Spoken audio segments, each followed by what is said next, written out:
Hello, everybody, and welcome to this event, which forms part of the Play UK Russia programme.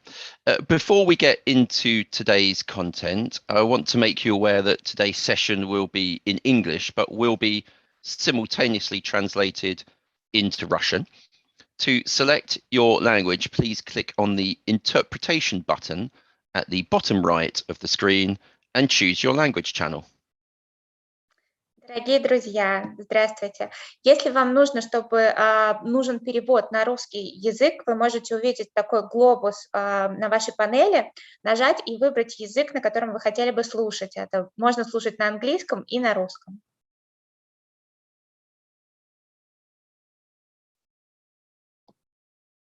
Thank you, Sphere. Also, we welcome, indeed encourage questions from the audience to our speakers. So if you want to ask a question to any of our speakers today, please click on the Q&A button at the bottom of the screen and type in your question. We will cover as many of those as we can through the event. Today's event is being recorded and slides will be sent to you within a couple of days of the completion of this event. I'm Sam from UKI, the Games Trade Association in the UK, and one of the co-organisers of this exciting series of activities. My fellow organisers are the Cultural and Education section of the British Embassy in Moscow, the Scream School and Universal University, located in Moscow, and for these business-focused events, also the Department for International Trade and the White Knights Group. Tomorrow, the 18th of January, we will hear about the Russian games industry, and we have an amazing set of speakers.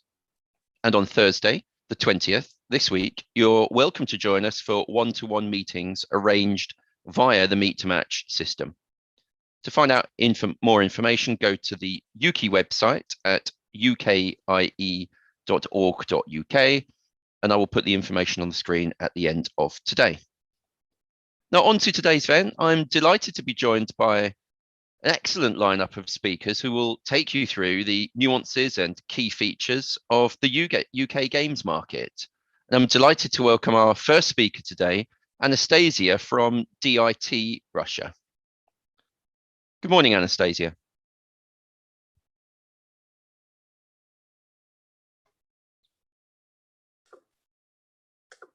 Добрый день. Welcome to the event Hello. today, Anastasia. Yeah, I'm going to hand over to you to talk about your slides. Thank you very much. Спасибо. Я работаю в Департаменте международной торговли в посольстве Великобритании и занимаюсь поддержкой российских компаний, которые хотели бы развивать свой бизнес в Великобритании и открыть британский офис. У нас есть компании из самых разных отраслей, в том числе и из области разработки игр. Такие компании открывают свои офисы в Великобритании, так как хотят взаимодействовать с издателями и работать как на местном британском рынке, так и в других странах. В Великобритании внушительный внутренний рынок, и большинство британских разработчиков игр также экспортируют свои игры на другие рынки, например, в континентальную Европу и в США.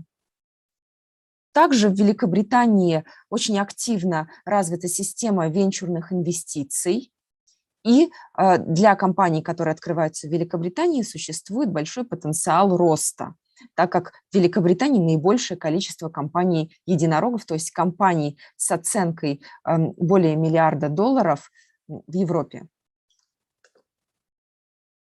Чем же мы можем помочь российским компаниям, которые хотели бы открыть офисы в Великобритании?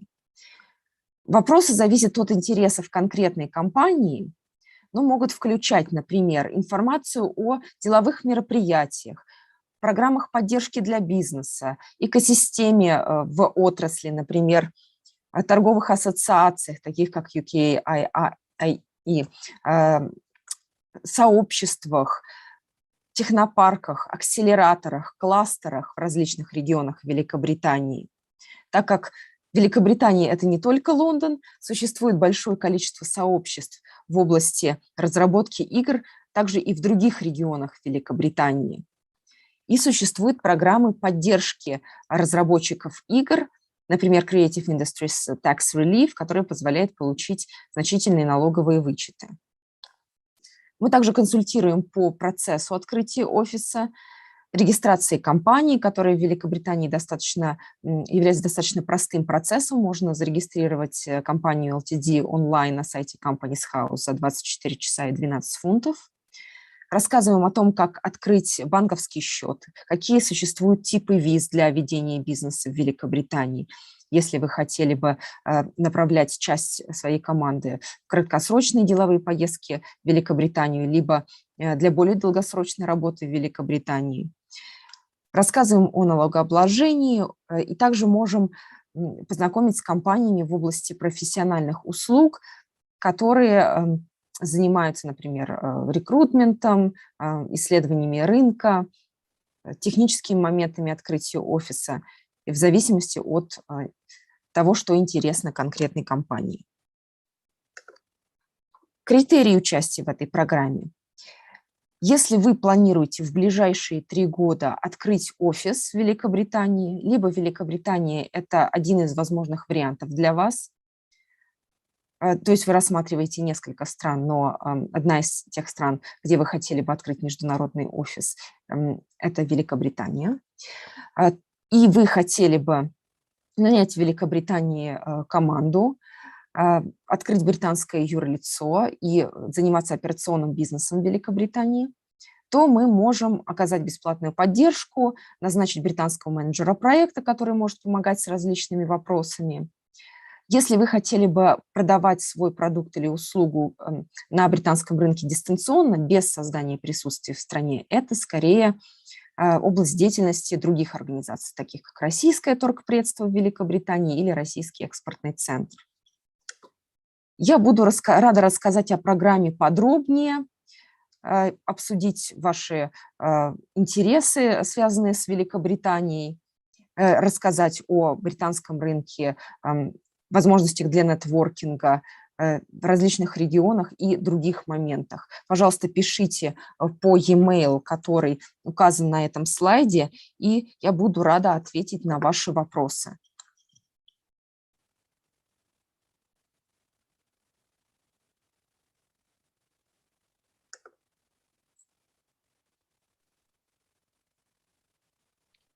Thank you very much, Anastasia, for that introduction. Some brilliant services there from the Department for International Trade. We love working with DIT all around the world, and we look forward to helping some UK companies connect with you in the coming months. Obviously, if we're talking about the UK market, you need to understand the status of the UK market. What are the current trends and the latest news? And for that, we've invited Ipsos to come and join us today. Liam and Eduardo are going to do a short presentation, I believe, on what's going on in the UK market at the moment. Good morning, Liam. How are you doing? Good morning and good afternoon for those who Indeed. Yeah, I keep saying good that. morning. It's clearly not good morning everywhere in the world. Yeah, not too bad. It's just myself today. Unfortunately, Eduardo is rather unwell at the moment, but he'll be here in spirit nonetheless. Well, that's our gain, isn't it? Let's be honest. So, Liam, great to have you here today, and I'll hand over to you. Thank you very much. Great. Can I confirm that everyone can see my screen at the moment before I kick off? Yep, I can see your screen perfectly. Thank you. Okay, terrific. So thanks for the introduction there, Sam. As you said, my name is Liam Hall, and I'm a senior research executive focusing on the video game research from the media development team at Ipsos Mori. And I'm going to bring a very quick summary of the video game market across the UK for 2021 and touching on some of the important historical trends at the same time. So first of all, I'd like to introduce GameTrack, which is a study that we've been running at Ipsos on behalf of ISFI for the last 10 years, with the main objective being to accurately measure the pulse of the video game industry from the consumer point of view, so focusing on the players. So what is GameTrack by ISFI? Firstly, we run GameTrack across the most relevant markets in the continent, so for EU and the UK. We understand the video game market as a whole, so where people, the players, choose and use different devices. So that's consoles, portables, PCs, smartphones, and tablets. and how they're using these to play and enjoy the creations of the video game industry, the games themselves. So we follow the market on three very relevant metrics. It's the who and the how many players play video games, so that's the reach. We follow the engagement in terms of gaming time, and subsequently in terms of the overall revenue that is generated by the full ecosystem of video games. And we integrate the sales results from well-known sales currencies such as GSD, which is game sales data, and App Annie. So without further ado, we'll jump straight into some of the numbers. And what we can see on this slide here is that the expansion and evolution of the gaming in the UK market is evident and really positive over the last 9 years. So back in 2012, around 2 in 5 of us used to play on video games across any device. And this has now risen all the way to more than half of the overall 64 population across the UK. The percentage of people who play games was pretty stable, if not actually slightly declining up to 2016, but has been going very strongly ever since. And we're going to touch on some of the device-specific intricacies on why this is on a later slide. But the key takeout from this slide is that those aged 6 to 64, most of us have played games on any device within the last year. And this has really been driven by the video game industry evolving with innovative and more engaging games. So this 52% just discussed, that accounts for over 25 million people in the UK who are playing games on any device. And gaming is a broad medium and is continually expanding across devices. So in the UK, smart devices, so smartphones first, in fact, these and consoles both are currently played by about 15 million people in the UK. But if we add the tablet figures to that smartphone number, smart devices now actually have the largest number of players, standing at 17 million. And that's a 6 million player increase versus 2012 Q3. PC is still a relevant category with 13 million people engaging with this device to play games. It has dropped slightly compared to the 2012 figure, but it should also be considered that overall household PCs have slightly stagnated in the recent years.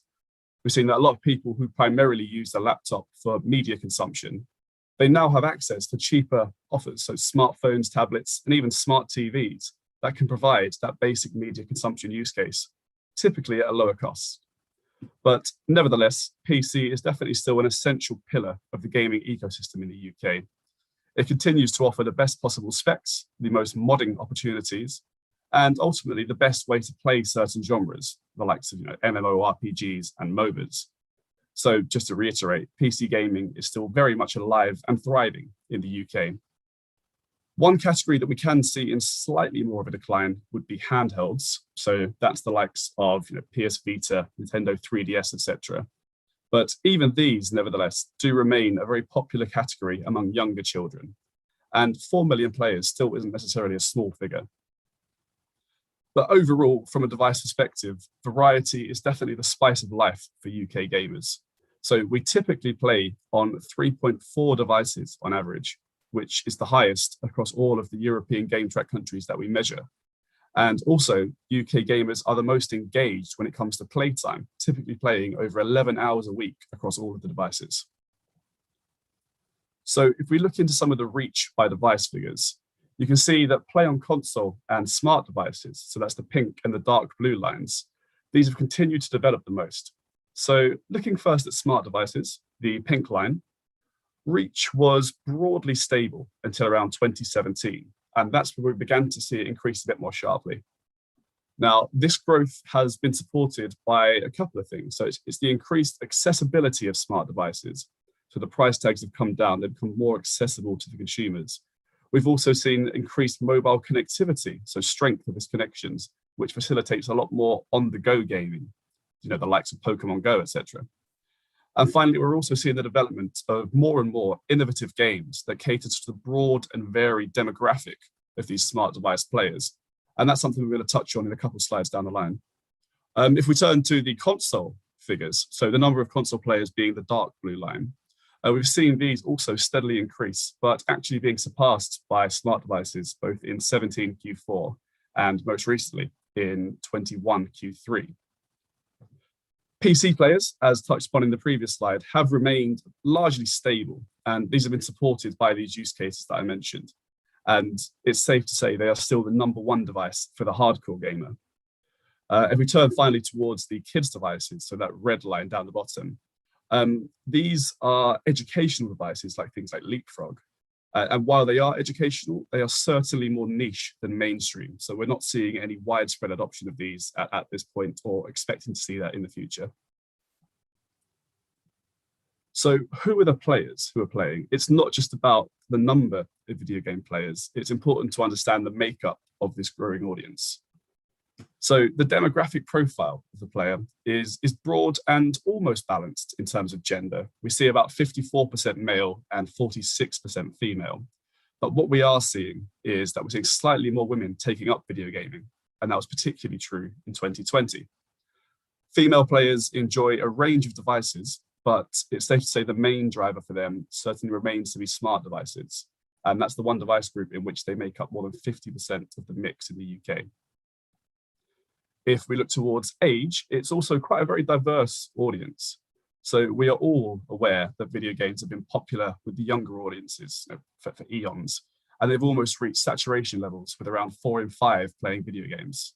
And that's why we're seeing that very minor decrease versus 2012, because these age groups were already approaching saturation back in 2012. On the other side, however, so video gaming has actually expanded amongst the adult and mature audiences. And we've seen a combined 4.6 million new video game players coming from those aged between 25 and 64. So what this tells us is that video games have managed to maintain and actually gain relevance from their audience. And if we look at this from a total change perspective versus 2012 Q3, so these numbers on the right-hand side, the increases are fairly comparable across the age groups. However, it is the oldest players, so the 45 to 64, that have actually seen the largest growth. And these therefore offer a strong opportunity for increased targeting and increased monetization.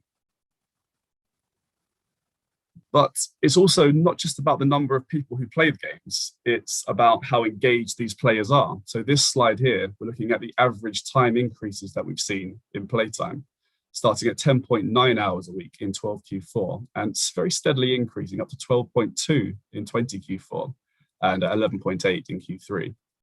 So in Q3, the average player is playing 11.8 hours a week, and that's across all devices.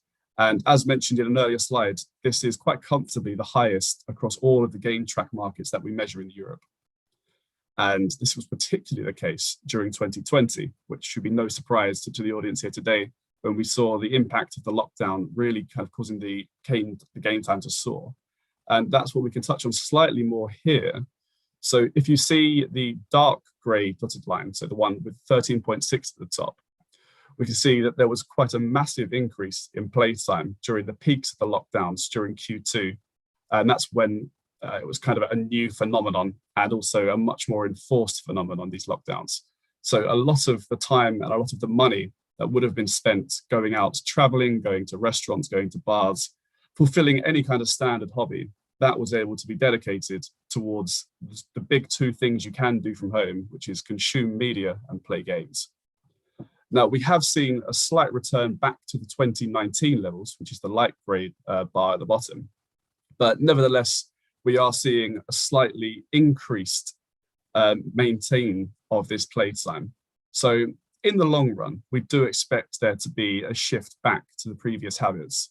But there is also still a very strong assumption that some people will have developed a new taste for gaming and an increased amount of time played, which is not going to return to pre-pandemic levels anytime soon.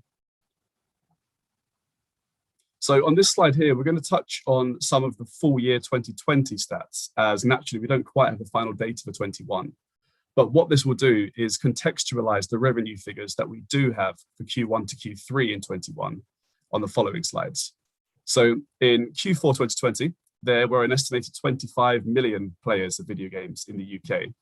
And for the full year of 2020, we saw an estimated £4.8 billion in revenue generated from video games. And this is a figure that is substantially higher than any that we had seen before in the UK. And of course, this was boosted by the pandemic. People were at home more often. And as mentioned, this holiday money and leisure activity money could have been put towards these kind of hobbies at that time. However, as lockdowns have eased up and traveling has come slightly more accessible, it is interesting to see in the following slides that revenue from video games has remained really strong in 2021. So if we begin by looking from an overall perspective first, since 2012, we have seen incremental increases to the full year revenue from video games in the UK. They're going from 1.7 to 2.2, etc. We saw in the previous slide that average playtime has risen at a consistent rate, and the same is true for average monetization. So in the UK, it's safe to say that engagement has steadily been increasing across both perspectives of those metrics that we use to measure it. And as noted, the 2020 full year figures were substantially higher than all previous years. We saw a growth of 33% versus 2019, which is absolutely huge. But what is interesting to note in this bar chart here is that the Q1 to Q3 figures for 2020 are actually extremely close to what we've seen in 2021 as well, just 0.1 million higher. And what this tells us is that unless Q4 2021 has been uncharacteristically low, we're going to be expecting to see another very strong full year in terms of revenue for 2021. Now, if we break this down by format first, one thing that becomes immediately clear is that it is the digital that is driving growth. So digital being apps and online spend. So in the full year of 2020, digital formats, so that's the likes of apps and online, as I mentioned, these accounted for £4.1 billion, which translates to 86% of the total estimated video game revenue in the UK. Now, apps are obviously benefiting from the continued massive demand from smart device gaming, which, again, as noted before, is supported by the ever-increasing accessibility of these smart devices. But when it comes to online formats, there's been a couple of other aspects that have helped boost that increase. So first and foremost, again, relating back towards the pandemic, all of these physical store closures during the pandemic have encouraged and increased normalization of video game downloads. So people couldn't get to the shop and didn't want to wait for their orders to arrive. And that kind of helped them cross the barrier to just downloading the game rather than going for the hard copy, the physical disc. Second, we're seeing an ever increasing popularity of big titles that don't necessarily have a physical disc. So the likes of Fortnite, PUBG, Call of Duty Warzone, which arguably did have a disc that would help install it, but you could download that without the need for. And finally, the launch of next-gen consoles that now have their diskless configurations available. Although again, in these cases, these are obviously like gold dust to get your hands on even now due to the supply constraints. And a couple of other key points to pull from this slide would be that app revenue is already at 1.6 billion for Q1 to Q3. And if we see for the full year of 2020, it's this green section here, it was at 1.9 billion. So it seems that we're on track for another record-breaking year from the app perspective, which can be confirmed very soon. Package revenue, while it might look quite low compared to the full year of 2020, so that's that blue down the bottom, 0.7 for full year in 2020 and just 0.3 for the first 3 quarters. It could be deduced that this is a downward trend. However, it is very important to note that Q4 is typically the strongest quarter for package revenue, as gifting around the holiday period contributes to quite a big surge in physical game sales. And if we look now towards the revenue by devices, we get a pretty similar story as we did with format. So for a while, console was the largest revenue driver, and that was still true in 2020, where it accounted for 46% of the total market in the UK. But smart devices have definitely been ramping up and could be poised to take the #1 revenue driver in 2021. Of course, while these revenue figures don't include the sale of hardware, we're not including the physical console or the smartphone itself. The supply constraints on the next-gen consoles will have inevitably had an impact on the total revenue from console in 2021. A lot of people will have held off on buying a game on the previous generation while they were waiting for the next generation to become available. And finally, as noted on the earlier device slide, PC revenue has remained consistent, if not slightly growing. So we've seen it go from 0.3 quite consistently for a while up to 0.5 in 2020. Despite making up just 10% of the video game revenue in the UK, the player base and the average engagement from a time and monetization perspective is clearly dedicated for PC players. And so just to wrap up now, the 3 key points to take from this deck would be that the number of players is continuing to grow. So the adult demographic is becoming increasingly interested in playing games. And although the UK is a traditionally console-centric market, playing on smart devices is continuing to grow the most. And as of 2021 Q3, they are currently the most played device in the UK. Second would be that engagement of players continues to rise. So as we discussed, the average time spent per game per week has gradually increased since 2012. And the increased time spent playing console and smart devices has been the key contributor to this. But also monetization and revenue has continued to increase as well. So engagement from both perspectives here has increased. And finally, digital is driving revenue. And this is definitely the case. So spend on apps and online accounted for 86% of the total video game revenue in the UK in 2020. And although packaged has stabilized from a total revenue perspective, we've seen consistency in about 0.7 million for packaged. It does continue to make up a lower proportion of the overall share of revenue from gaming in the UK. And that wraps up our discussion here. The handsome Ed could not be here, but as mentioned previously, if there are any questions, please do drop them into the Q&A.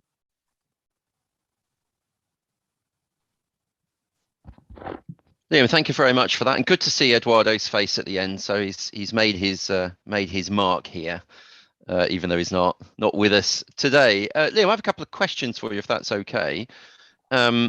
So interestingly, you were talking about the age profile. There are more people of an older age playing games. Do we think this is more people picking up games for the first time, or are they just getting older the more you track the data, in which case naturally they will get older over time if they're playing games when they're younger and still continuing to play? Or are we attracting new people, do you think? I think it would have to be a combination of all 3 of those aspects. So I mean, it couldn't possibly be the case that it's just our previous audience getting older when we consider the fact that it's the 45 to 64 that we're seeing the largest growth for.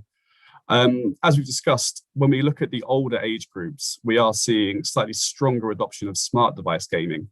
And I think what we're seeing as well is older people in the UK are getting a stronger level of familiarity and tech literacy when it comes to smart devices. So it just goes hand in hand with the increased presence of these devices that gaming is beginning to pick up on them. If it comes to new gamers entirely, I think that's certainly the case as well. As you've probably noticed, gaming's always been a massively lucrative and popular zeitgeist. But it's not until the last 5-10 years we've really seen a big media sensation over it. I mean, looking at the likes of BBC News and such, we've not seen these massive articles giving it its due diligence or kind of the respect that gaming deserves. It was always seen as something lesser to movies or TV, but it's now been given its kind of place on the stage, hand in hand with it. So I think awareness and accessibility are the 2 key contributors to it there. Excellent, thank you. There was a question from the audience about where you get your data from. How do you actually collate this data? What's the methodology? Yep, so you might see, I'm not showing my screen actually, but we do a quarterly or a monthly survey based on 1,000 participants per market, and these aggregate to 3,000 for the quarter. And that's run on the monthly basis. Wonderful, thank you. And is the data detailed enough to say which part of the market would be more fans of things like indie games, for instance? Is there a way of segmenting it in that way? So we're expanding our research in 2022 into some more specific genre-related understanding. So we have got some existing data on genre preferences, and that can be broken down by demographic. But that's an area we're looking to drill down into even more detail in the coming year. Wonderful. I think we'll move on to our next speaker, but thank you very much for that detail today, Liam. Really detailed, really good to set the scene so that we understand what's going on in the UK market. If there's any more questions from the audience, please remember to put it in the Q&A, and Liam will go into the Q&A as I'm volunteering him now to have a look at some of those questions, and we'll answer them for you in text format so that we can cover all of those interesting questions. Some really good questions coming from the audience. Just keep them coming. I'd like to pivot slightly now to have a conversation and hear a presentation from Konstantin. So thank you, Liam. See you later on. Konstantin works for Harbottle and Lewis, an amazing legal firm here in the UK, and will share information on setting up a company in the UK, as it says in the glorious Technicolor in the screen. Konstantin, welcome. I hope you're well. Yes, hello. Nice to see you all. And just I'm going to yeah, I can see your slides. I'm going to turn my camera off and leave it to you. Okay. Yes, can you turn my camera on somehow? Because I seem to have is that something you can request from your end? Let's have a quick look.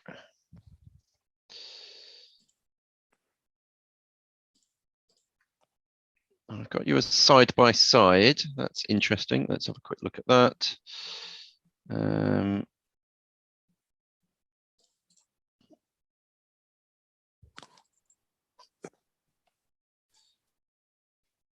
Oh, hang on, I think I can do it up here.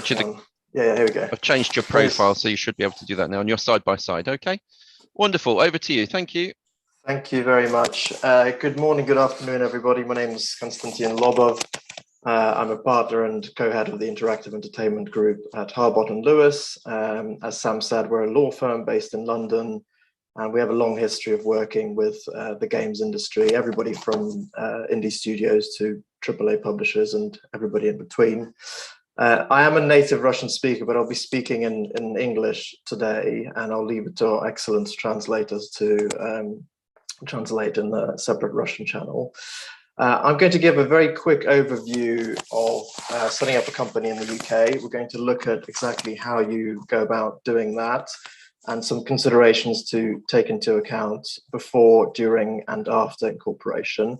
And then I'll touch briefly on taxation as well. So hopefully you can see that first slide. So I suppose the first question is why incorporate? Well, if you're listening to this, you probably already have some ideas as to why you might want to set up a UK company, but there are a number of reasons why you might want to consider it. So it could be easier access to the UK market or UK talent. It may be that you already have some staff who are based here or who are planning to relocate. It could be to improve your proximity to parties like funders, lenders, or publishers. Or maybe you're thinking of claiming the video games tax relief as part of your development, which we'll come on to later on. So for today, let's assume that what you're thinking of doing is to set up a private company limited by shares, which is, I suppose, what you would call a normal limited company. There's two ways of doing that. Both are pretty quick and easy, as Sophia mentioned earlier. So you could simply buy a shelf company. So this is a pre-made, pre-existing company that's already sitting on the shelf, as it were. And you purchase it, and then it can then be tailored to your needs by replacing directors, shareholders, etc. Or you can set up a brand new company from scratch. So let's briefly look at the process for doing that. The process is fairly straightforward. You essentially just need to file the necessary forms with Companies House, which can be done online, and you need to provide some documentation and pay a small fee. So some of the things you will need to set up a company, obviously the company will need to have a name. When choosing a name, there are certain restrictions. There are some words that can and can't be used. So for example, words like royal or other things like that, which are not permitted unless you have special authorization. You also can't have a name which is too similar to an existing company. So it's usually a good idea to carry out some searches of Companies House before you make a decision. Separately to that, you may also want to think about doing a clearance search for the name more widely, because of course, if you register a company with a certain name, that does not guarantee that you're actually allowed to use that name. There could be registered trademarks in the UK or in other markets where you want to operate, which could be problematic if you commit to using that name early on. So it's generally a good idea to carry out some sort of clearance search before choosing a name. You can do this yourself to an extent by going online, or you can get a lawyer to help you do something more thorough. At this point, if you haven't already, it's also a good stage to think about social media handles, domain names, and making sure you've grabbed everything you want in that sense, because it's infinitely cheaper and easier to get a domain name for $10, $20 at the beginning than it is to try and recover somebody who's squatting on your domain name later on, which can be much more complicated. When you file the application, you'll need to state the intended business activity of the company. This is pretty straightforward. You just select the appropriate code for what it is you want to do. The company will need to have a UK registered address. This does not mean that you need to have physical premises in the UK. So most lawyers and accountants will be happy to serve as your registered address for a small additional fee if that's what you require. The company will also need to have some articles of association. And this is essentially the fundamental constitutional document of the company, which sets out all the rules to do with appointing or removing directors, the rights of shareholders, and so on. There are model articles which you can use, which are pre-existing, and if you're happy with them, you just use those, and it's very quick and easy. Or you can adapt those model articles to insert or modify certain rules as you wish. You'll also need to specify at least one initial director, and that at least one of the directors, of course, you can have more than one, but at least one of the directors must be a real person, i.e. not a company, and they must be over the age of 16. And finally, you'll need to specify when setting up the company who will be the initial shareholders and what classes and numbers of shares that company will have. A shareholders agreement is not compulsory. You don't need to have one to set up a company, but it's usually a good idea to consider it either at the outset or later on after you've incorporated. This is essentially a contract between the owners of the company, which governs their relationship. So what happens if somebody wants to buy the company, but one of the shareholders doesn't want to sell? What happens if one of those shareholders decides to sell their shares to a competitor or set up a competing business, that sort of thing? All of that can be governed by a shareholders agreement. So when you go through this process, you will have to jump through a few regulatory or KYC, know your client hoops. It's normally fairly straightforward. So the lawyer or the professional who is helping you set up the company will want to see basic documentation like your photo and address ID for each of the directors and the people who will be the ultimate beneficial owners of the company. If you're looking to incorporate quickly, so on a short turnaround, it's a good idea to have all these documents pre-packaged and ready to send to your lawyer on short notice, as that will help things go more smoothly. Companies House will also need a signed statement confirming that the directors will comply with all company filing requirements, and that gets filed at the same time when you incorporate the company. There is also a register for persons with significant control, or PSCs. This is anybody who holds more than 25% of the shares or voting rights in the company, or has the power to remove or add significant proportions of the board of directors, or in some other way exercises a significant influence over the company. These people will need to be, the details of these people will need to be provided to Companies House, and they'll be stored on a register, which must also be kept up to date. The information which will be visible to the public once your company is up and running will include, in the case of directors, their name, nationality, occupation, and their month and year of birth, as well as an address for service. This doesn't necessarily have to be your home address if you don't want to reveal that, but it does need to be a valid address which can be used to contact directors if needed. PSCs, persons with significant control, will also be visible on the public register. And of course, a PSC can be another company. So if your UK company is going to be a wholly owned subsidiary of an existing Russian company, for example, that Russian company will be visible on the register. In some very limited circumstances, some of this information can be suppressed, but it is you need to have a good reason for it, and you need to apply for it in advance. Any documents which you file at Companies House, such as your annual accounts and confirmation statements, will also be visible to the public. So after you've incorporated, there are a few other things to think about. So there is some basic annual compliance that the company will have to deal with. Essentially, there's two things. You'll need to file a confirmation statement each year, notifying Companies House of any changes to the company, like its address or shareholders, or confirming that there have been no changes in that period. Each company must also file accounts, even dormant companies, but small companies, so these are companies which have less than just over 10 million turnover, or a balance sheet, and a balance sheet of no more than 5.1 million pounds, and less than an average of 50 employees. Those small companies can file abbreviated or simplified accounts. Your accounts will inevitably be prepared by your accountant, so it's a good idea to be introduced to somebody at an early stage and form that relationship, as that will be very useful going forward. There are a few other things to think about once you're up and running. So you've done your clearance checks before choosing a name.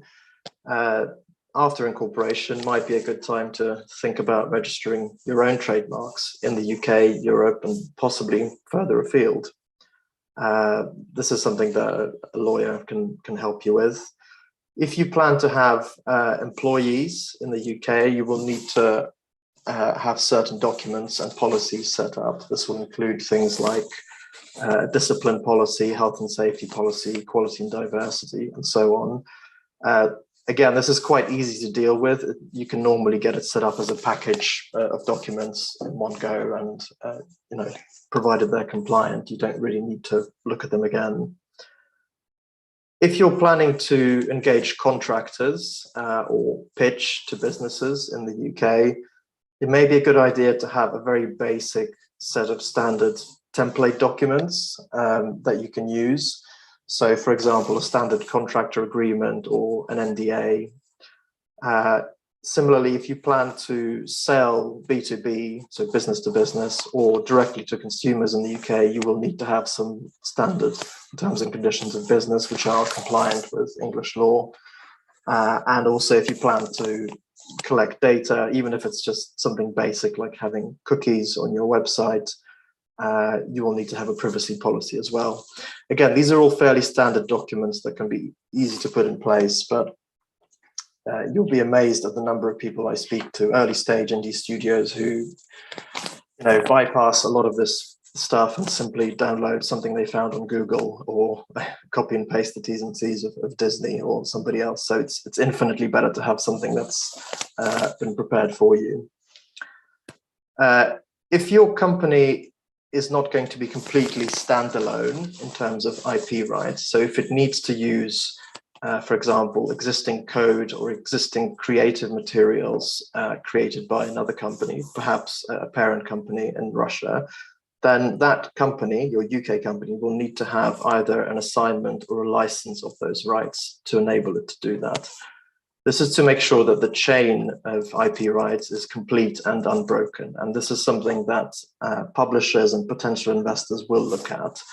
Again, it's a very basic, straightforward document, for example, an intra-group license of IP rights, but it is important to put this in place as part of your post-incorporation housekeeping.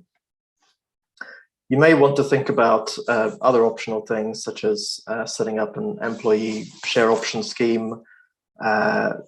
Similarly, you may want to give some thought as to whether you do want to have some physical premises in the UK.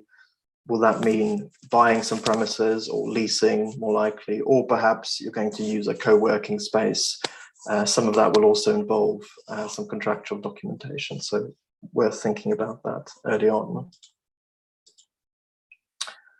Going to touch briefly on taxation, with the immediate caveat that I'm not a tax lawyer, so big thanks to our tax team for helping me with these slides.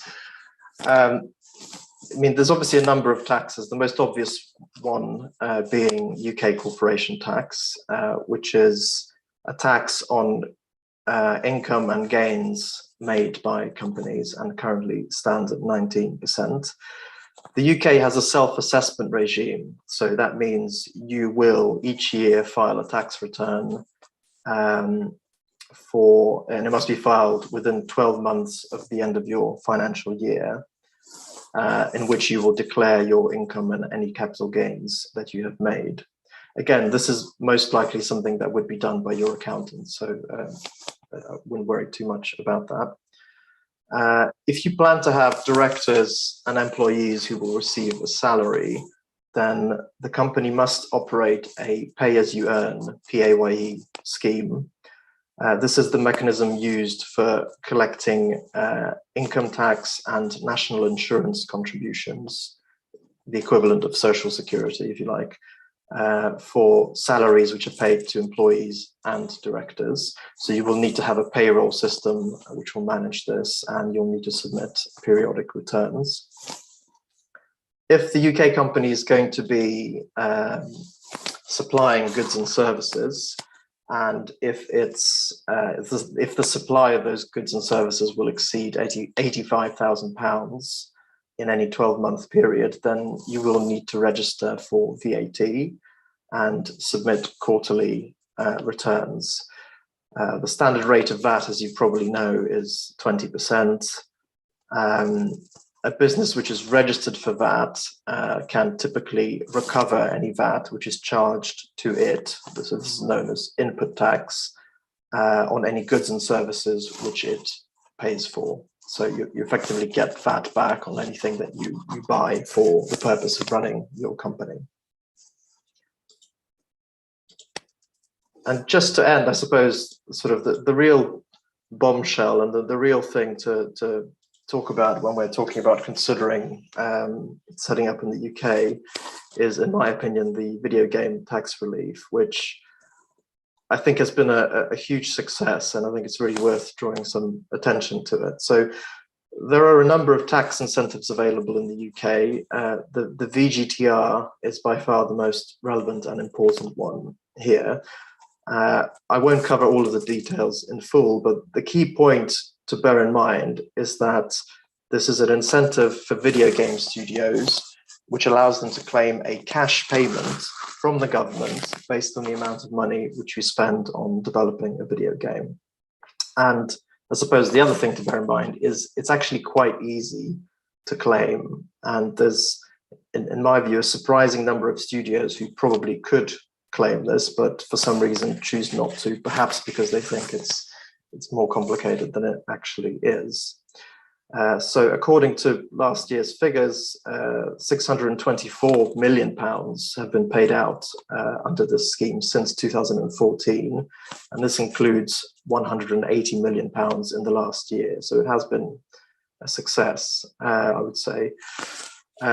VGTR can be a valuable source of funding because it's a cash payment, or it can be claimed as a cash payment.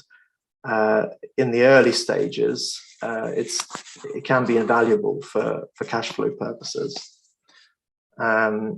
So just to very quickly explain the requirements, in simplified terms, you can claim a cash payment of 25% of your qualifying spend on developing a video game, up to an overall cap of 80% of the qualifying spend. So just to give you an example, if your video game has a budget of £1 million and all of that spend is qualifying spend in the UK or in Europe, which is one of the requirements, then you could claim up to £200,000. So 25% of 80% of £1 million. And that's a cash payment, which, you know, obviously is a very useful injection of capital. A few requirements to be aware of. So the first of them is you need to have a company which is subject to UK corporation tax. And that company must be involved directly in the making of the game. So it needs to be doing things like doing the design, the production, the testing, actively involved in decision making, paying for contracts and goods and services in connection with making that game. At least 25% of the qualifying spend must be in the UK or Europe. Helpfully, there is no limit on qualifying spend. So this is a tax relief that can be used for very big budget games, but also very, very low budget games alike. It also applies to all types of video games across all platforms, including VR, mobile, and platforms that we don't even know about yet. The only exceptions to bear in mind are that it doesn't apply to advertising or promotional games, gambling, or anything which wouldn't be capable of receiving a PEGI rating. So things like pornography or anything that contains extreme content would be excluded. The game must pass a cultural test of Britishness, but actually this is not as difficult as it sounds. It's a points-based test, and you need a total of 16 points out of a possible 31. So it's not that difficult. And it includes, for example, you get points if the game is in English, or you get more points if the game has lead characters who are British, or if the game is set here, or if you have personnel working on developing the game who are based in the UK. So there's quite a number of ways to achieve those 16 points. The cultural test is administered by the British Film Institute, which is very helpful in providing guidance and assistance. So I get the impression that this is something that puts a lot of studios off, but actually it's usually not a problematic issue. So I will end there because I'm conscious of time, but I suppose just to summarize, I would say that I would echo what Sophia said about how easy it is to set up a company and a business in the UK. And provided you deal with the minimal housekeeping that you need to take care of afterwards, there are some real advantages to doing so, chief among which is the VGTR that I've just mentioned. Thanks very much. Thank you very much, Konstantin. Indeed, questions. Yes, there are some questions. We'd be delighted to hear. A couple of questions on VGTR, actually. Does the 25% qualifying spend include salaries and pay? Yes, I'm going to try my best to answer these questions, but I will draw your attention to my earlier caveat about not being a tax lawyer. So to the extent that there's something I can't answer, I would be very pleased to take them away and come back by email or whatever. My understanding is yes, and actually it includes subcontracting as well, but there is a cap of £1 million. So if you use external companies to do things like mocap or lip syncing, things like that, as long as it forms a discernible part of the completed product, then that can be included as well. That's pretty incredible. You can cover salary costs, isn't it? That's really good. You can even cover, I think the more incredible thing is it applies to royalty splits that you have to pay out to a third party. So actually, even once the game is completed, you can continue to claim the tax credit based on money that you have to pay out, because that is considered to be part of your development cost.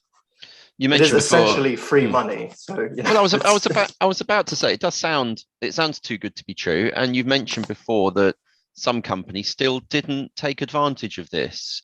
Is there a reason why some companies are not taking advantage of this bonus? I mean, I think there is a slight hesitancy in anything to do with tax or tax relief, because people assume that it must be complicated and it will cost them, thousands and thousands of pounds in lawyers or accounting fees. But actually, this is a pretty well-trodden path at this point. It's been around for a long time now. We have seen a lot of these applications go through. So it really is fairly straightforward. And what I would say to those companies is you really don't lose much by just looking into it, maybe having an initial chat with an advisor and see if you could qualify for it, because it really is a huge boost. I mean, it's infinitely easier to get this than it is to get an investor on board or a publisher, for example. Very good point.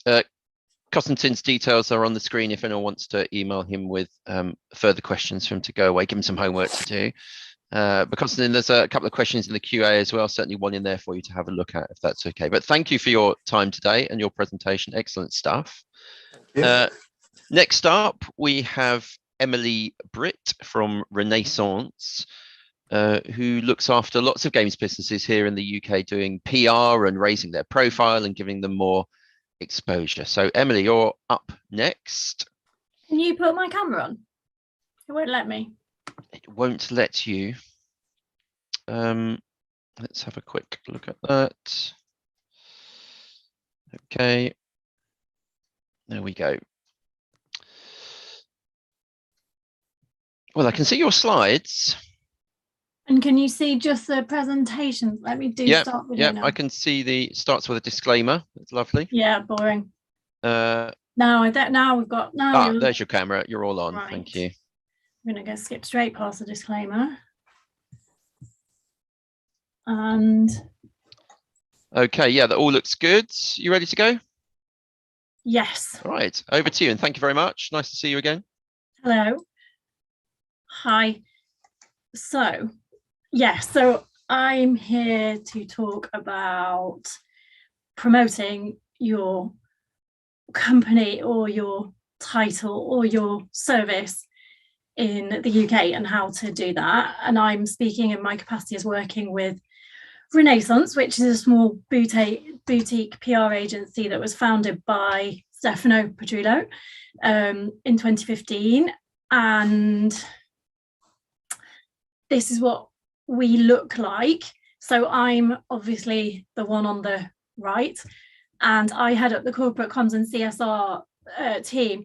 But actually, and that really is my specialism, but we also have kind of the product crew who is headed up by Greg Jones there, and then content creators and social media, and a little bit about, and the thing that I was going to say is one of the speakers said, it's not everything about the UK is based in London, and that's really true of Renaissance. Renaissance was remote first, so even before we all started to have to work from home, we'd chosen a model of remote first. So we're dotted all over the country, and we completely work by logging in and having kind of a virtual team every day.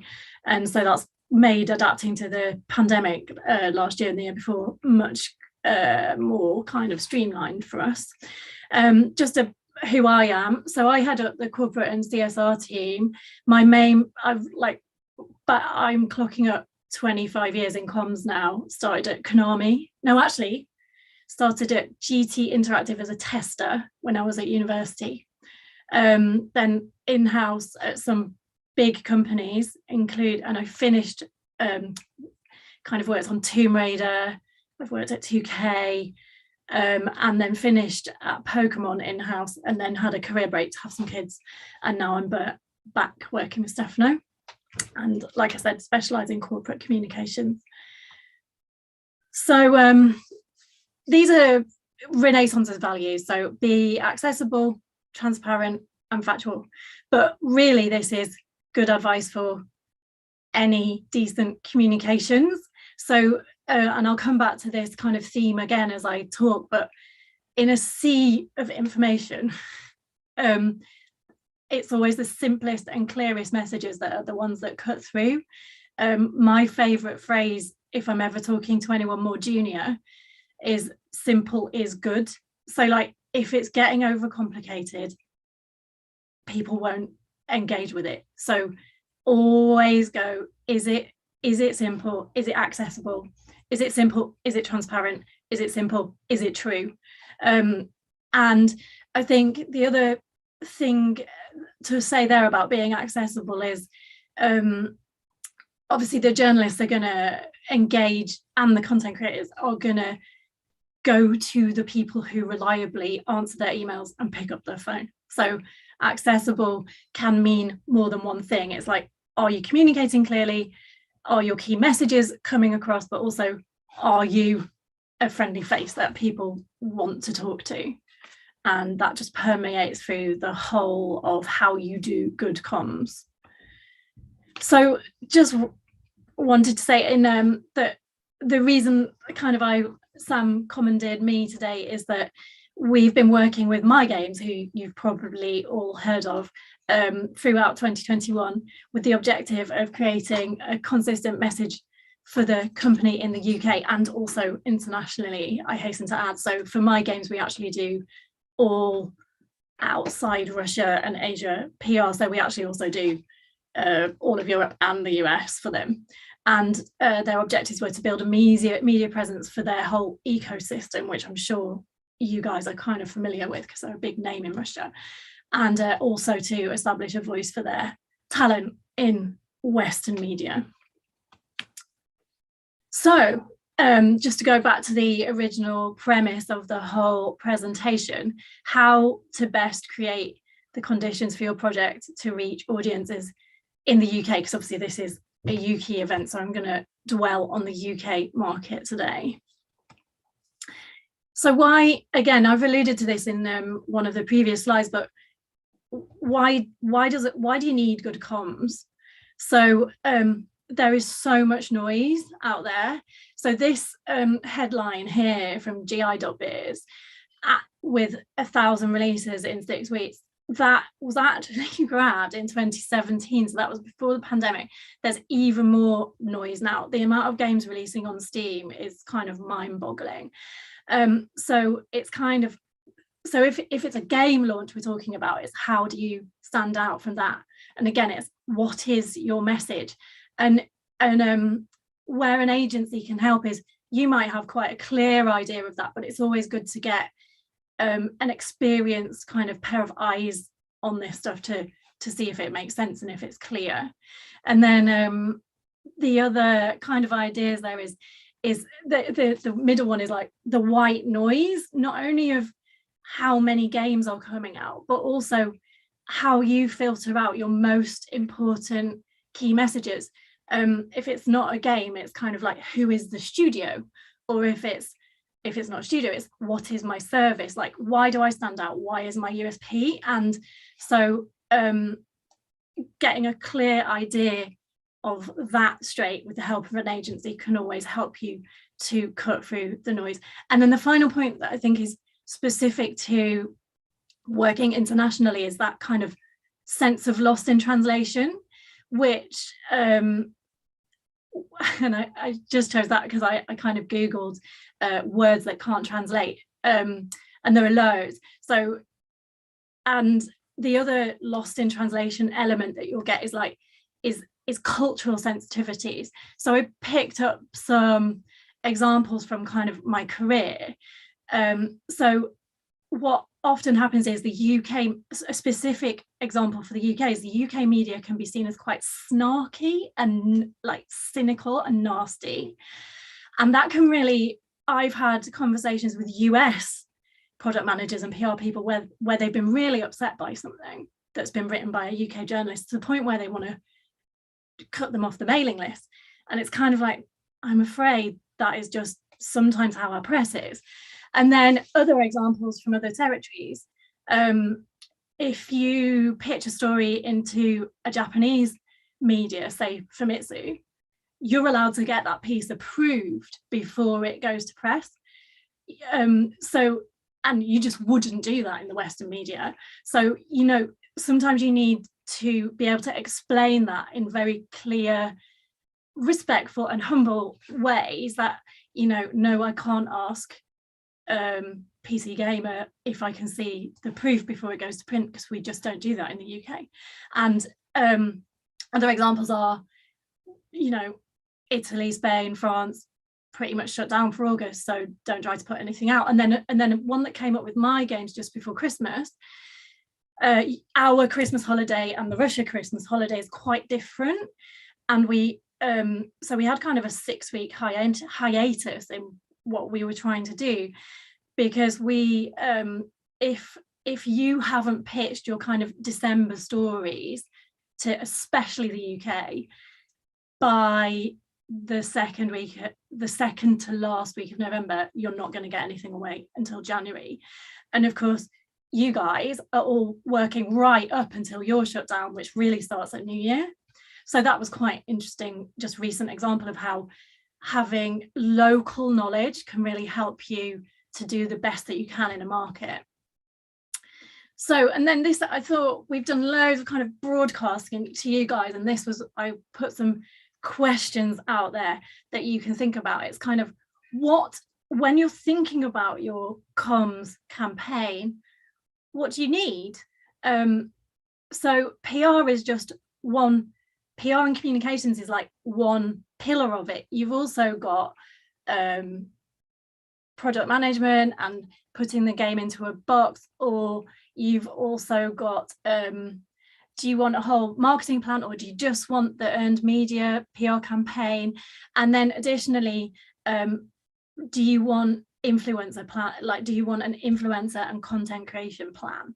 And then underneath this, there are all sorts of other things that will fall into your comms campaign that are more services.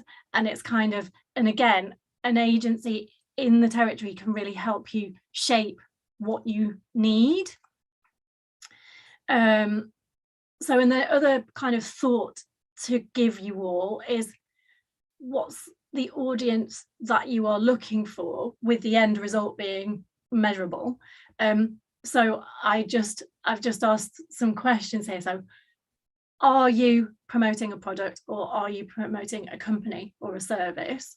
Because they may go down different routes, although not necessarily. And then it's like, who's your main audience? Are you looking at consumers, so B2C, or are you looking at talking to the rest of the sector, so B2B?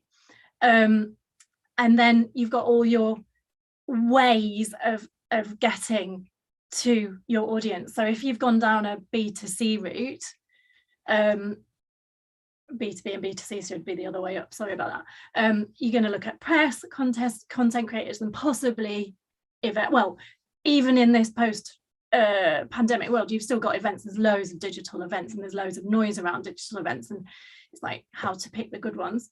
If you're going down B2B, how does that look? There's the B2B press that I'll talk about in a bit, but other ways of doing business to business is kind of corporate social responsibility.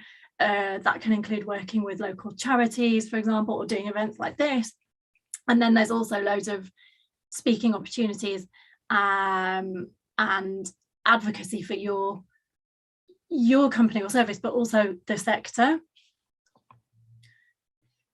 And then the final thing to kind of give some thought is, why are you doing it? So what, like, because again, to go back to that kind of very original thought that simple is good, if it's scaling away from making logical sense as to it's what, then don't do it. So just think about, it's really good, this slide, like the brain system, BRAIN, but what are the benefits? Is this going to benefit my campaign? Risk is really, really important, especially in external comms. So you kind of, I mean, risk can mean all sorts, but like, again, cultural sensitivities, for example, but then, well, like, so for example, from my own career at Pokemon, you're going to think this is a children's title. Is it okay to promote this to children in this way? That's a really stark example from my career. Another standout example from my career was when I worked on the Tomb Raider rebrand. Obviously, there was the theme of Lara Croft and sexual assault, and a producer re-spoke.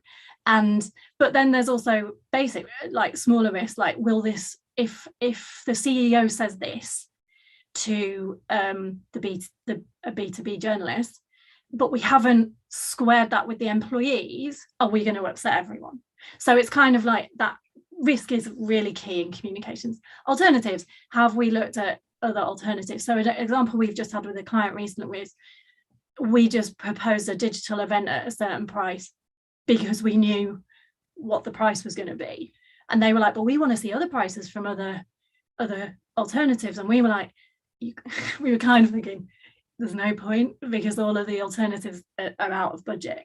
But they needed to see them, they needed to present that internally. And so we presented it all, and we settled on the one that we did originally advise for. But we also realised that people need to see all the facts and then they can make the choices for themselves.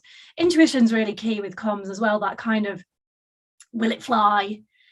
Can I pick up the phone and actually have this conversation? That's really key with comms as well. And to be honest, intuition is really helpful with assessing risk. And then numbers, what are the KPIs? And of course, again, this goes back to the simple is good. If it's not going to produce a KPI for you that you can measure, it's probably not a good idea. So just kind of always think, will we get a result from the work that we're going to put on? And then, of course, speaking to you guys, a local agency will have that local hat on that can make those decisions, that can help make those decisions with local sensibilities, local media kind of taken into account.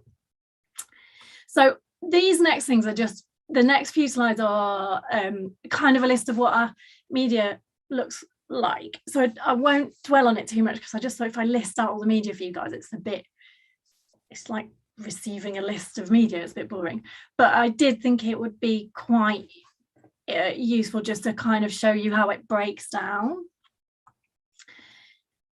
So we kind of break it down now with, it breaks down differently now, but specialist traditional media. By traditional media, I mean not content creators, not YouTubers, not online influencers, rather than newspapers versus websites.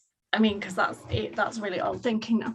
So, and we've got standout kind of homegrown UK websites, really like Game by Bible, Eurogamer, Pocket Gamer, who but then I think the other things that's really important to point out here is that even where we think of them as big US sites, so IDN being standout, really important example, they have UK teams, and so it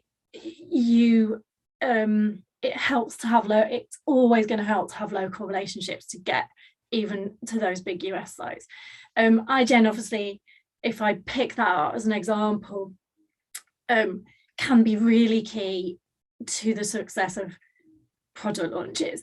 So if you place a 24-hour exclusive with IGN at the right time for your campaign, obviously it's got to be the right game, they'd have to buy into it too, then it will then create organic PR for you. People look to IGN to set an agenda. VentureBeat as well is a really important standout kind of US site on the more B2B side. And then some of those are like Polygon's just hired someone from Eurogamer, so now we've got a good UK in there. There's still some magazines here as well. Edge, probably it's kind of the most in a way, it's one of the most long-standing kind of thought-leading magazines, and Wireframe's a bit like it. But the one thing that I did want to mention on this slide is how much specialist media there is in the traditional sphere. So there's a really flourishing indie set of websites. There's a whole flourishing set of racing magazines and also websites and programs. I mention those specifically because just the experience of working on esports racing. And then, of course, if you've got niche titles, there's all sorts of Japanese facing stuff, and then lots of kids publications as well. We also have, I kind of mentioned our snarky UK media, and so of course, you know, we do have our tradition of those horrible tabloids like the Sun and the Mail, but we have quite a good set of relationships with journalists that do write for some of these magazines, and the Guardian can be quite the Guardian's not in the broad, that's more of a broadsheet, more sensible thinking newspaper. But so there's two ways that each of these newspapers mentioned kind of have in-house teams, but there's also those freelancers that are trying to pitch in. And then where you help to have a local agency is the local agency will have their ear to the ground in terms of the freelancers that are looking around for stories, or people to whom they could pitch something, plus the people actually working in-house at these publications. And then, of course, we've got the broadcast media, that's the panacea is always we always lead with the BBC, which is quite funny today. It's quite topical because the government have come out and said they no longer want to charge a license fee. We've got lots of commercial radio and lots of regional radio. It can be quite hard to get into broadcast. I would say you have to have kind of one of those household name releases or a celebrity hook or a big commercial story.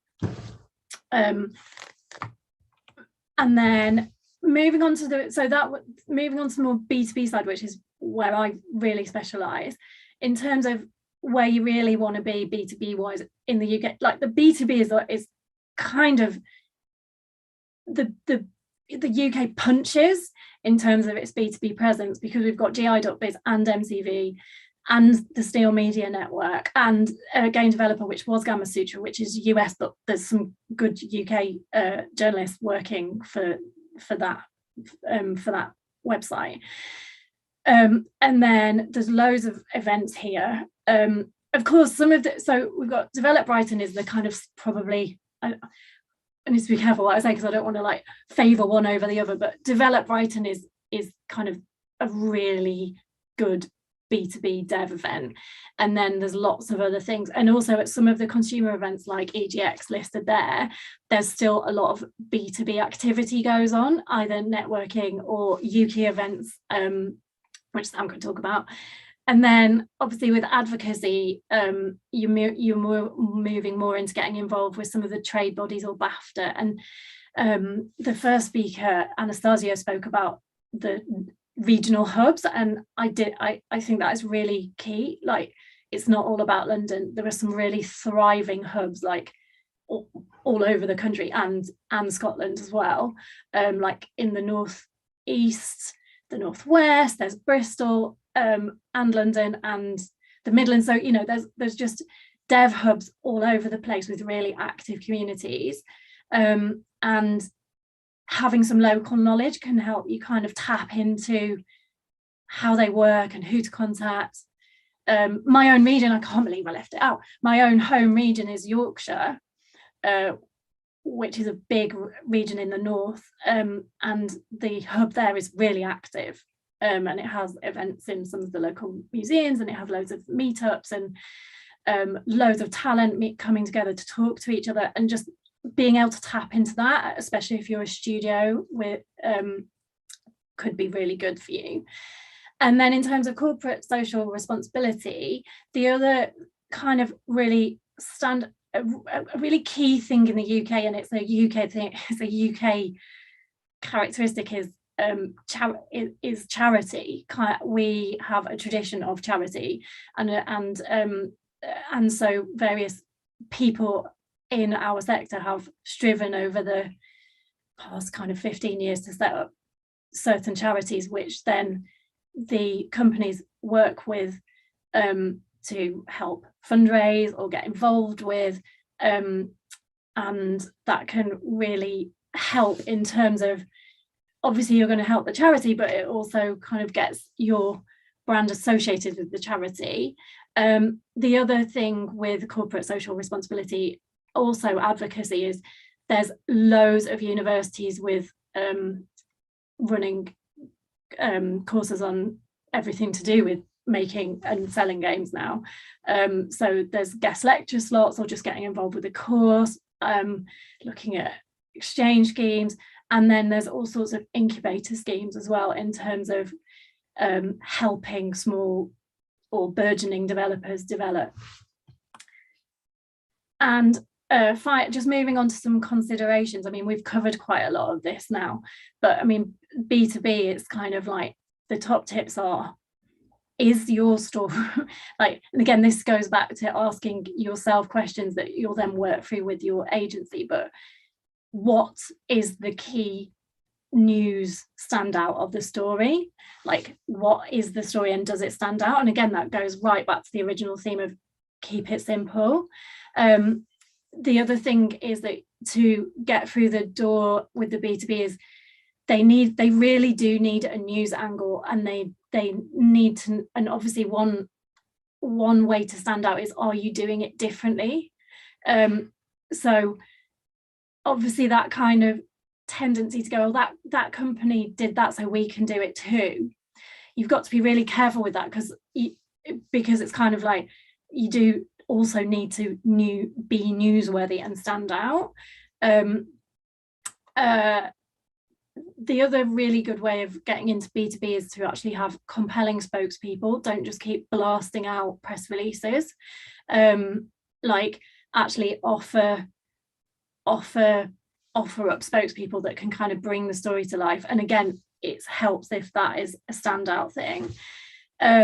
Also kind of these, because there aren't so many of these sites to peruse every day, actually subscribe to their mailing list and look at what other companies are doing, and also what people are in, what are the trends right now, what are the editors writing about, and what are they looking at, and can you make a comment on that? And then the other thing to really bear in mind is that some of the B2B really does blend between the US and UK markets. So with B2C, my top tips, and again, it's kind of like, it seems so short, but again, this is kind of in the ongoing theme of keep it simple. You need to lead with your game. Like, it's all about the games and the content now. And then the other consideration, like, just, is the game good?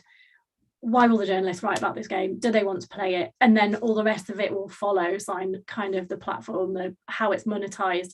So if it's kind of a mobile free to play that pay to win, that kind of game is going to be really hard. So actually consider some of the other parts of the PR mix over trying to just get PR for your game.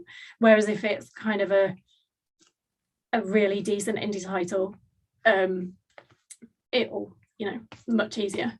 And also saturation, like I said, there are just so many games coming out, so you really need to work out how to stand out.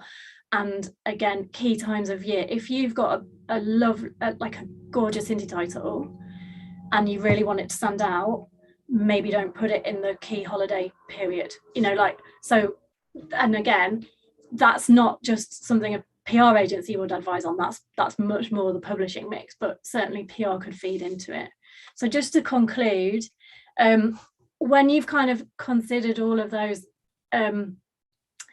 considerations, and then these circles in the middle will move around, and you can work out how much earned you want over how much paid, how much you're going to pitch, how much you're hoping for organically, and that'll look different every time. And then I just had a couple of case studies to show.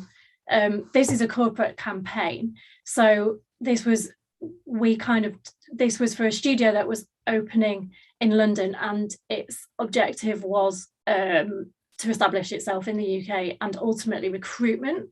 So we planned an initial beat around the time that the studio opened, and then we went with our UK media, so Edge, Games Industry, MTV, Wireframe, because it was opening in the UK.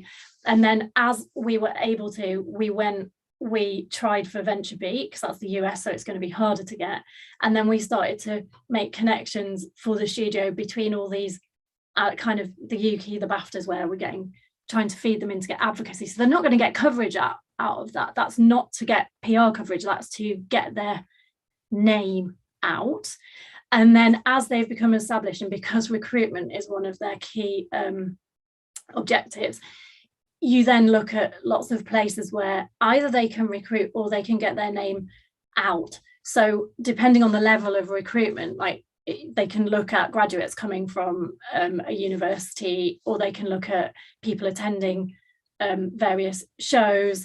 And there's some that pictures there from Yuki's Raise the Game part of the website, so they can get involved in various programs to make them look like they're part of the wider UK industry. And then the final case study this was more of a traditional product launch. So this was an action RPG with an Eastern theme and a bit of cemetery action.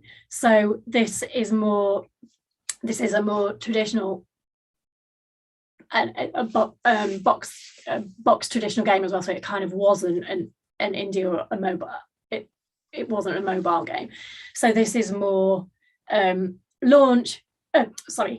announcement through to it launching, and all the beats that you go, and lots of the media that you target as well, and across quite a long campaign there, so kind of pretty much just over a year. I think the reason that might have been a bit longer is because the game might have been delayed. So that's kind of a summary of how to. I mean, it was a really quick summary. And also the one thing I must add before finishing is I've really dwelt on traditional media, not content creation, because it's not my area of speciality, but content creation is now a massive consideration that you wouldn't want to leave out of your media mix.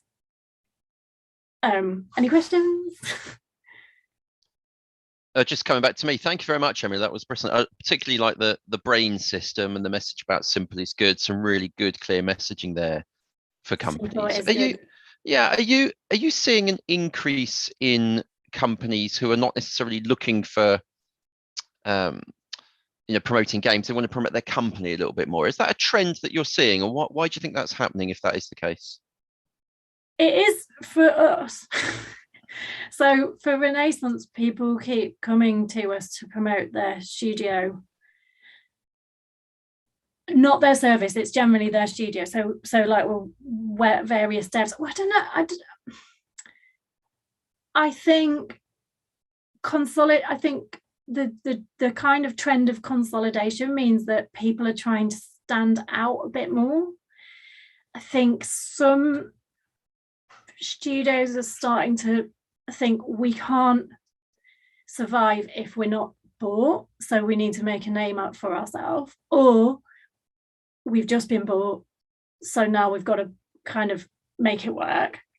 So there's that, and recruitment. There's more work than there is talent. I don't think that's saying anything that you don't already know. So people are really trying to stand out to the talent that's out there because they need staff. Yeah, I totally see that. I thought that was one of the motivations. If you want to attract talent, raise the profile of your company, and there's a variety of ways to do it. That's fantastic guidance. Thank you very much, Emily. We are going to move on. We're a little bit behind schedule, but there's a question in the Q&A for you to have a quick look at. And any more questions that people have, please type those questions. Yeah, type those questions into the Q&A, and then Emily will get to answer them. But thank you very much for your time. Moving on to our last speaker today is Ben Ellis from excellent publisher Kwali. Ben, sorry to keep you waiting right to the end. I'm not going to say save the best till last because it makes everyone else feel bad, but you know what I think about Kwali. So let's get you on. Let's get you on. So you should be able to activate your camera and share screen if you want to show some slides. There we go. There you are. Hello. Great. Good morning. Good afternoon, everyone. Thank you for allowing me to speak to you about publishing. I will share my screen with you right now. So, yeah, thank you, Sam. Just to tell you a little bit about myself, I work for Kwali. As Sam said, we're a publisher based in the UK in Leamington Spa. We've been around for 10 years at this point. We just celebrated our 10-year anniversary, and we publish across all platforms, so mobile, console, and PC also. So what I wanted to talk to you about, and I'll try and be brief because I know that this has run over, and you can contact me afterwards to ask any questions that you have about publishing. But what I wanted to talk to you about was the functions of a publisher and what you should expect going into a publishing agreement, and how working with a publisher can help you to de-risk the project that you're working on, and hopefully help with the commercial launch of the game that you're making. So to give you a brief overview of the UK scene in terms of development and publishing. So the UK have been involved in video games since their inception, from the 70s and 80s when we were, through Clive Sinclair, involved in hardware production, right through to today where, you know, we have huge studios like Creative Assembly and Mediatonic that are releasing some of the more iconic games that are released on console and PC. And, you know, through the last 40 years of being involved, we've released we as a country have released, you know, such iconic titles as GoldenEye and Grand Theft Auto, the Formula One games and the rally games with Codemasters. And we've, you know, really been at the forefront of development and being on the cutting edge of modern technology, specifically when it comes to video games. We have a thriving development scene at the moment in the UK. We have, as I mentioned previously, you know, studios like Mediatonic and Rockstar, who also have a footprint still in the UK, but equally companies like Codemasters, which are now owned by EA, Rare, which are now owned by Microsoft. We have a huge development resource in the UK, both at an indie level and a AAA level. And we also have a fairly sizable amount of publishers as well. And they come in all various shapes and sizes. You know, you have more specific niche publishers like InDreams, who focus purely on VR, to ourselves, who are, you know, looking for PC and console games that are in the indie space, to, you know, companies like Team 17, who are kind of pushing into that more AA and AAA area. And, you know, as it stands, not only do we have our own publishers and our own dev teams, but we also have some of the biggest companies in video games that have offices in the UK, like Ubisoft, like EA, Microsoft, Sony. So we really do have as I said, a thriving development and publishing scene within the UK. So moving on to what a publisher does. So I think the best way to think about a publisher is that they will fill the gaps that your studio may or may not have. So typically when you have a development studio, they are, you know, comprised of programmers and designers, animators, people who are more focused on the technical side of things. What a publisher can do is add experienced people to your project from a sales, marketing, and production standpoint.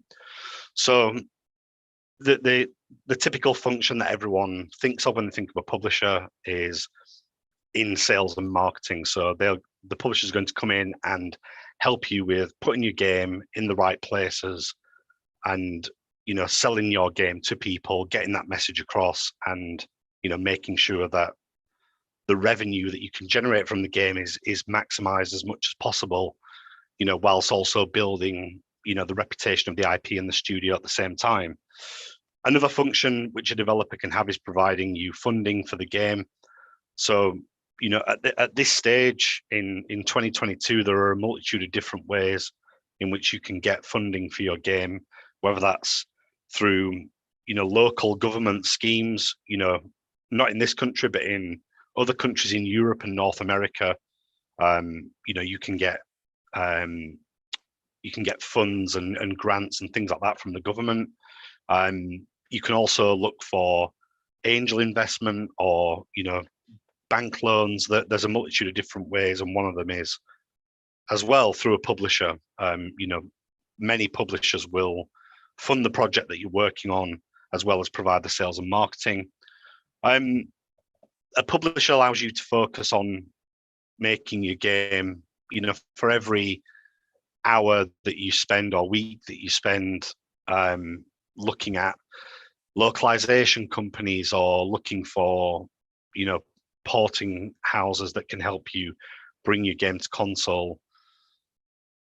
Getting a publisher involved in releasing your game will allow you to just focus on making the game to the best of your ability and making the best game that you can, whilst allowing the publisher to pick up the slack and everything else that takes you away from that core part of your business. They can also offer production development and support, and this will vary publisher to publisher. Some have more development resource than others, but you know, one of the struggles of running a smaller studio, especially if you're in a market where, like was previously said, you know, in this presentation, you know, when there's not a great deal of workforce and, you know, there are an abundance of jobs and not enough people, it can be difficult to find replacement or additional members of staff, you know, to join your team when you're ramping up into production. So often a publisher will be able to come on board and have their own development staff to be able to supplement what you're already doing within the studio.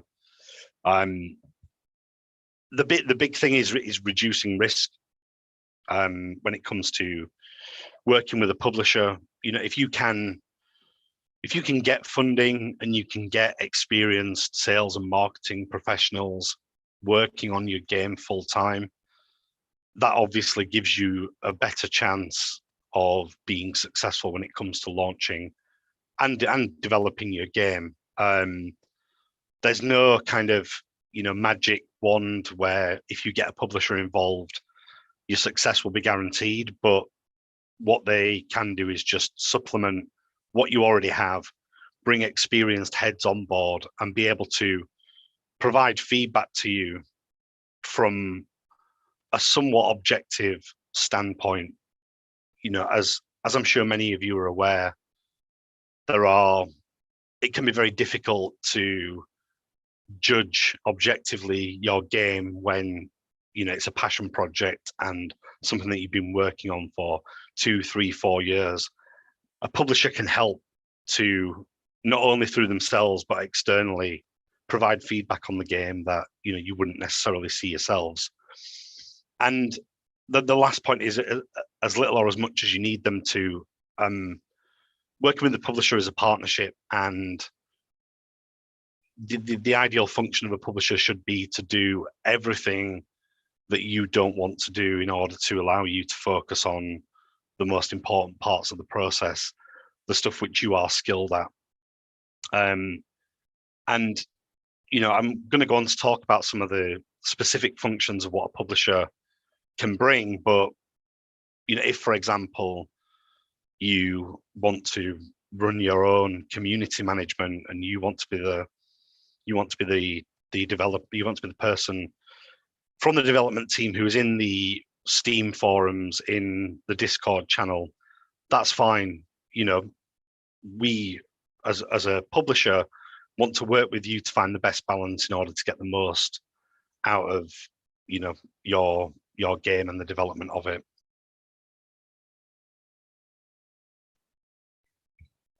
So how do publishers help?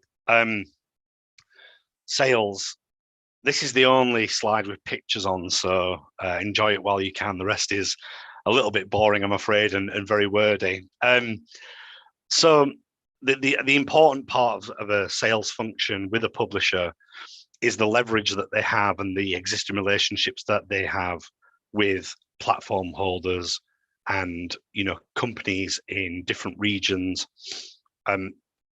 It's very difficult for a developer to, you know, be able to go to Microsoft and pitch their game to be part of Game Pass, or to go to, you know, Humble or Amazon and say, you know, would you like to include this game in your Humble bundle deal?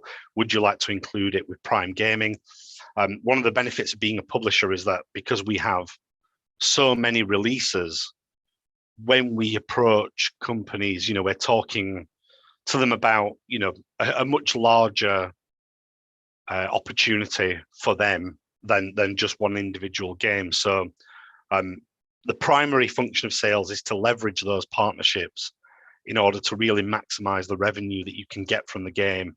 As I said previously, without devaluing the IP, without cheapening, the game, without, going on Steam and reducing it to, 80% off within a few weeks of coming out just to try and cash in.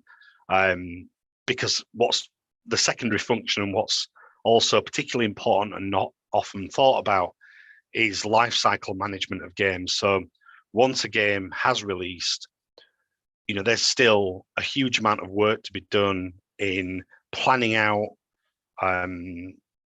promotions across all platforms, working with platform holders to, discuss opportunities like Xbox Game Pass, or putting the game into PS Plus, or perhaps doing a physical version with limited run.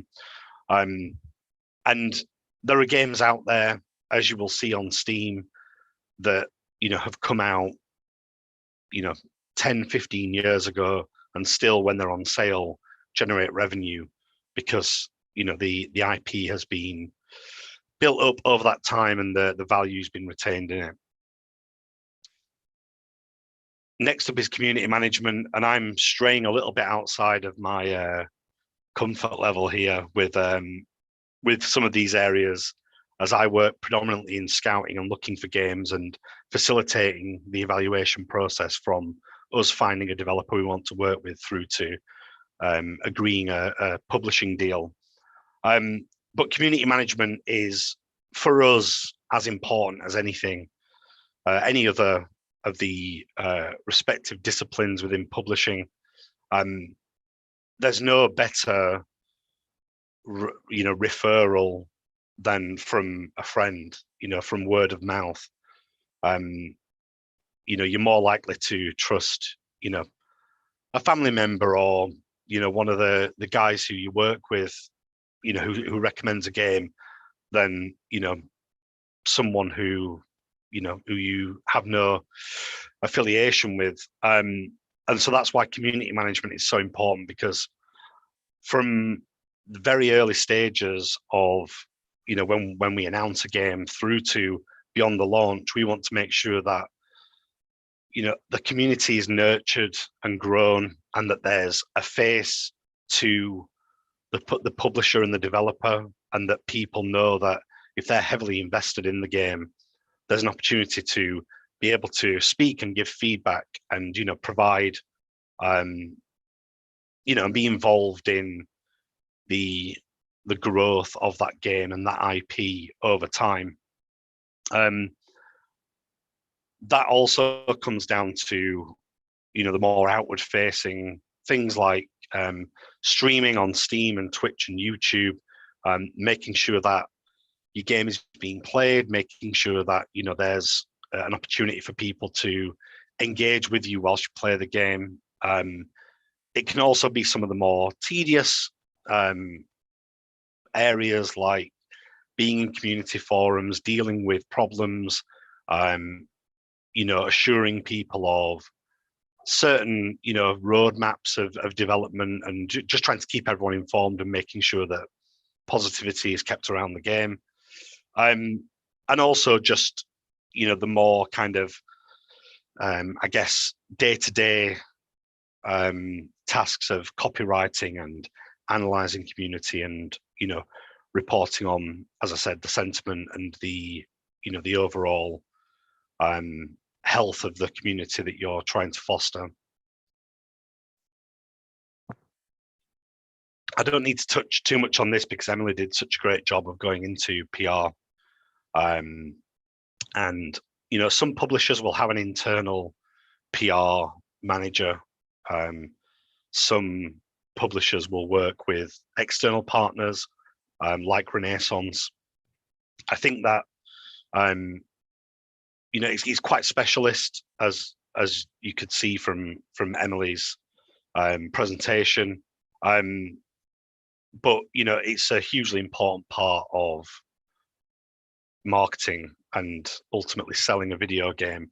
I'll focus more on the influencer side of things because that's something that Emily touched on a little bit, but not hugely. We see influencers as a huge part of selling a game, and they can be a little bit unpredictable. There are a lot of games that have achieved overnight success by a random streamer from another country picking up their game and playing it. But what we try to do, and what I think what publishers try to do in general, is to make sure that when you take a game to a content creator, that you understand their audience as much as they do, and you're not presenting them with a game which won't resonate with their audience.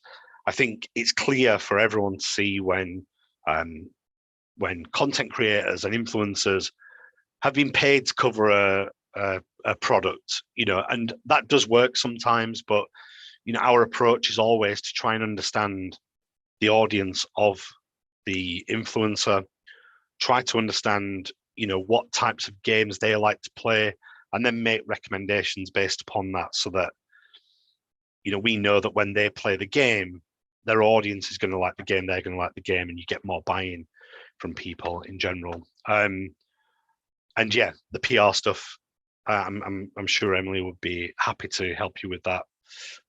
But it's a crucial part. There are a lot of people who use the press to gauge, like sites like Metacritic, to decide whether or not they purchase a game, and so it's very important that you understand the media and how it functions, and make sure that you work with experienced professionals to get the most out of that. Product marketing is something akin to a project manager, where they would be leading the marketing charge from the publisher. So you would expect them to be the people who are focused mostly on positioning, competitor analysis, audience. It's really important to understand not only is the game good, but does the game satisfy that particular fan base of that genre? Who is the game for? And when you find who the game's for, making sure that the marketing is targeted in order to ensure that those people get to look at that game and get to see that game and hopefully buy that game. They would be, this function would be in conjunction with sales, working with partners in order to, pitch games into Sony, Valve, Microsoft, trying to get buy-in from them during development, so that when the game launches, they're excited, they want to put some marketing behind it themselves. You're going to get prominently featured on the storefront, and so the primary focus is to make sure that the whatever message we're trying to send and who we're trying to send it to, is on point and relevant to those people. And production and feedback, and most publishers will assign the game with a producer when they agree to publish the game, and that producer's function will be to firstly help you with organization in development from a technical standpoint, but secondly to help you with the more technical items which come up later in development, such as porting the game to console, submitting it to console, organizing QA and localization. Some of these things will be done internally. Some will be through third parties, perhaps QA or localization, maybe with a partner rather than with the publisher themselves. They will also help to organize usability on the game, which is going back to what I was saying earlier about having that objective feedback. Usability is the perfect tool to be able to understand okay, I have my game and I've been working on it for 2 years. If I put it in the hands of someone who's never seen the game before, what do they do in the first hour of playing the game? How well have I constructed the opening section, and how well does it explain, how well does it introduce the character to the game mechanics? Mock reviews are another area as well, which provide great feedback, and a lot of publishers have long-term partnerships with people within the press who are no longer in the press but have a lot of experience in reviewing video games. They're great to understand, again, not only how do people react to the game who aren't close to the product and the project, but how do people react to the game who are looking at it from a journalistic point of view. And internal testing as well. One thing that we're big on, and I know that other publishers are as well, is whenever a milestone build comes in for us to look at, we're getting tens of people within the studio and within the commercial team to play the game, fill out feedback forms, and make sure that constantly the developer is, understanding what we think of the game, what we think the improvements could be, where we think the game's good, where the game could need some help, and just really trying to be, that supportive partner during development, and not just from a specifically sales and marketing perspective. And finally, what a publisher doesn't do. I mentioned earlier, provide only finance. I know that the majority of reasons, the majority reason that developers will want to work with a publisher is because they're looking to fund the game. They may have a demo available and want to take the game into full production, and a lot of publishers are willing to, front the dev advance in order to bring the project to market. But when you work with a publisher, it's more of a partnership than investment. There are plenty of companies out there. Kowloon Knights are one that spring to mind that offer investment for studios. And those deals may be structured in a way that, they take a percentage of the company, or they can buy part of the company. With publishing, typically, and this may vary, but typically they will be funding a project, whatever your next game is, and that would be it. They wouldn't be funding the company.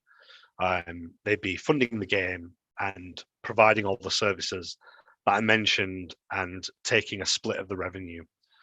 The publisher doesn't own your game, and I think that's really important to remember that. Some publishers may be more forceful than others in terms of what they think your game should be, but it's the reason that we or most other publishers would decide to sign a game to publish in the first place is because we've bought into your vision, and we've bought into what you want that game to be. And so most publishers will have a hands-off approach and allow you, the freedom to create the game as you see fit. Equally, most publishers won't take the IP as part of a publishing agreement. There may be a separate deal, that could be had where the IP is purchased, but typically a publisher will publish that one game for a royalty split, and you will own the IP and you will own the creative process of the game. And the last point is guarantee success. And I touched on this a little bit earlier, but the way to see a publisher is that they'll fill gaps, and they will de-risk the project as much as is possible by providing funding, providing support, providing expertise in all the areas that I've covered, leveraging their partnerships with platform holders, with press, with influencers. And you can do all that, but if your game comes out and for whatever reason doesn't resonate with people, then it's unfortunate, but there's no kind of magic wand that you can swing and guarantee that the game will be successful. But what they do is allow you to, what a publisher does, sorry, is allow you to de-risk your project and make sure that you have the funding and have every opportunity to be able to make a success of your game when it comes to commercially exploiting it upon release. Yeah, and that's essentially the basic functions of publishing. If you have any questions, if you want me to send you this document for reference, I'm happy to do any of that. My email address is there also, in case you want to follow up after the meeting. Thank you very much for that, Ben, and the offer to share the slides. I will scoot through all the speakers afterwards and make a request for slides and get it sent over to everyone that's signed up for today and also attended, so that we can get that word out there. That was brilliant. Just from a Quali perspective, you talk really generally and knowledgeably about the role of publishers. What kind of things do Quali look for? What's your thing? I think that we have an interesting history in that we were founded by David Darling, who founded Codemasters and owned Codemasters for the best part of, I think, 22 years. And one of the core kind of beliefs about how a game studio should be run from David is that it should be all about fun. And so that's something that we prioritize. We're looking for gameplay above all else when it comes to looking for games to publish. For us, it's about how tactile is the game, how sticky is it, do people want to pick up the controller and not put it back down again? And we're, as far as dev teams go, when we're not looking for necessarily people who've released, or studios that have released 2, 3, 4 games. We're happy to work with first time developers. I think we're quite open-minded as far as the types of games that we look for and the types of studios that we work with, but we prioritize gameplay and fun above all else. Yeah, it's got to be fun, isn't it? Otherwise, what's the point? Yeah, it's got to start with the fun. There was a question. It's gone. Yeah. No, go on. It's fine. Well, there was a question from the audience saying, do you do any work supporting other businesses, perhaps not games makers, but electronics companies or other devices and these kinds of things? Do you get involved in that? Not particular. I don't. In what respect? It's hard to answer without knowing exactly what types of companies. But for the most part, no. We're focused on development and publishing. We have 200 staff at Quali now. Wow. Wow. We have a studio in India, in Bangalore, that has around 80 staff. There's around 110 of us in Leamington, and then people dotted all over the world. We have an office in China. So yeah, we're very much a global company that's focused on development, but that's really our focus. We develop internally for mobile. We publish across all platforms. Wonderful.